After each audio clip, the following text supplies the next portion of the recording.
যাদের বাসায় ছোটোখাটো বারান্দা বাগান আছে, অল্প কিছু গাছ আছে, আশা করছি তাদের আজকের ভিডিওটা বেশ কাজে দিবে।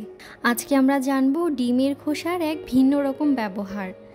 ডিমের খোসার উপকারিতা, কী কী উপাদান থাকে ডিমের খোসায়, ক্যালসিয়ামের অভাব হলে কী কী লক্ষণ দেখা যায় গাছের, ব্যবহার করবেন কিভাবে, কখন ব্যবহার করবেন না, তাই থাকছে আজকের ভিডিওটিতে।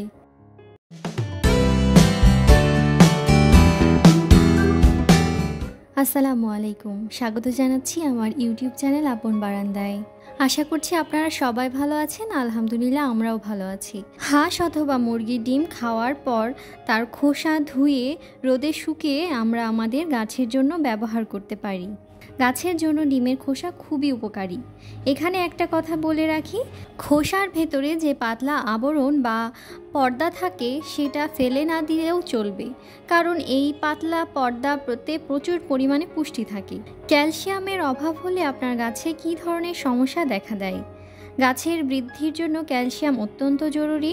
গাছকে শক্ত করার জন্য, গাছের কাণ্ডকে মজবুত করার জন্য, গাছের পাতা কোঁকড়ানোর হাত থেকে রক্ষা করার জন্য ক্যালসিয়ামের প্রয়োজন। ফুল ফলের কলি যেন ঝরে না পড়ে সেই জন্যও কিন্তু ক্যালসিয়াম ব্যবহার করা হয়। এছাড়াও অনেক কারণেই কলি ঝরে পড়তে পারে। এখন আসি কী কী থাকে ডিমের খোসায় বা গাছের যত্নে কিভাবে ব্যবহার করবেন।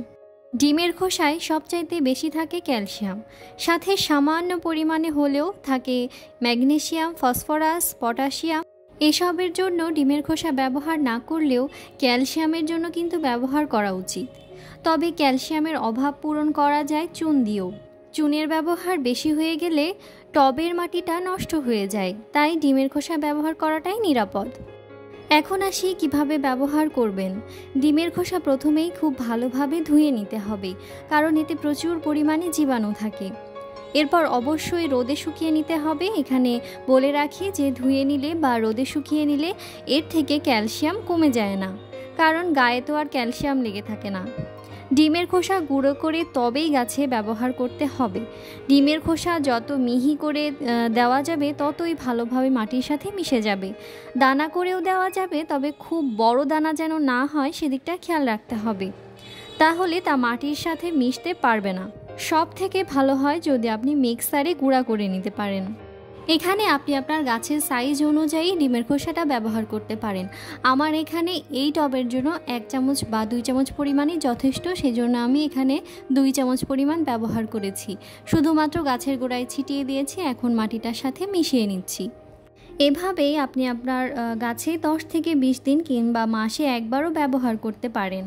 মিহি করে গুঁড়া করে দিলে 1 চা চামচ এবং হাতে ভেঙে বা গুঁড়া করে দিলে আপনি 5 থেকে 6টা ডিম নিতেই হবে। ডিমের খোসা গাছকে শক্তিশালী করে এবং গাছকে নুয়ে পড়তে দেয় না। নতুন গাছ লাগানোর ক্ষেত্রে ডিমের খোসা ব্যবহার করা গুরুত্বপূর্ণ। ডিমের খোসাকে তরল হিসেবেও কিন্তু ব্যবহার করা যায়। এ বিষয়ে আমার চ্যানেলে ভিডিও আছে, আপনারা চাইলে সেটি দেখে নিতে পারেন। এখন হয়তো অনেকেই বলতে পারেন ডিমের খোসার বদলে হাড়ের গুঁড়া ব্যবহার করা যাবে কি না। হ্যাঁ, যাবে, তবে হাড়ের গুঁড়ায় ক্যালসিয়াম, পটাশিয়াম থাকলেও ডিমের খোসাতে কিন্তু তুলনামূলকভাবে একটু বেশি ক্যালসিয়াম থাকে। এটি বর্ষাকালে ব্যবহার করলে শামুকের আক্রমণ হতে পারে গাছের, সেজন্য গাছ রক্ষার জন্য বর্ষাকালে এটি ব্যবহার না করাই ভালো।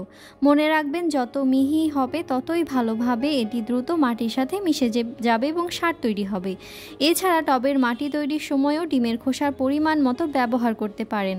ডিমের খোসা নিয়ে কারো কোনো প্রশ্ন থেকে থাকলে অবশ্যই কমেন্ট করে জানাবেন। আজকের ভিডিওটি তাহলে এই পর্যন্তই। আল্লাহ হাফিজ, আসসালামু আলাইকুম।